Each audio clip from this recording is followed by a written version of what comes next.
Vote পরবর্তী সন্ত্রাসে উস্কানি দেওয়ার অভিযোগ, পরমব্রত এবং স্বস্তিকার বিরুদ্ধে থানায় অভিযোগ দায়ের। পরমব্রত চট্টোপাধ্যায়, স্বস্তিকা মুখোপাধ্যায়ের বিরুদ্ধে গড়িয়াহাট থানায় অভিযোগ দায়ের হয়েছে 21-এর নির্বাচনের পর উস্কানিমূলক পোস্ট করার অভিযোগ, যেখানে উল্লেখ করা হয় আজ বিশ্ব রগরানি দিবস ঘোষিত হোক বলে পোস্ট করেন পরমব্রত। 2021-এর 2রা মে বিকেল 4টে নাগাদ তৃণমূলের জয়ের পরই পোস্ট করা হয় হোক হোক বলে। সেই পোস্টে কমেন্ট করেন স্বস্তিকা মুখোপাধ্যায়।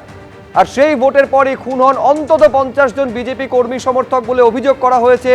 একেবারে এই যে অভিযোগ করা হয়েছে গড়িয়াহাট থানায়, সেখানে এখন এই অভিযোগপত্রে রয়েছে কি আরো বিস্তারিতভাবে জানতে সরাসরি নিউজ রুমে চলে যাব।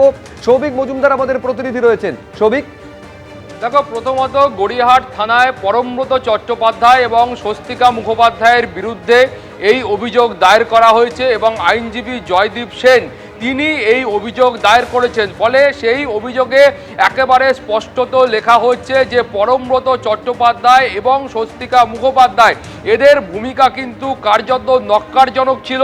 তারা বলছেন এই যে অভিযোগপত্র পাঠানো হয়েছে সেই অভিযোগপত্রে বলছেন যে 2রা মে 2021 একেবারে ভোটের ফল ঘোষণার পরে এই ধরনের একটা সামাজিক মাধ্যমে পোস্ট, সেই পোস্টের মাধ্যমে কিন্তু তৃণমূল কংগ্রেসের যারা কর্মী ছিল তারা উৎসাহিত হয়েছিলেন, তারা অনুপ্রাণিত হয়েছিলেন এবং তারা এই ধরনের পোস্ট দেখে অনুপ্রাণিত হয়ে বিজেপি কর্মীদের ওপর তারা অকথ্য অত্যাচার নামিয়ে এনেছিলেন, বিজেপি কর্মীদের ওপর তারা অত্যাচার করেছিলেন।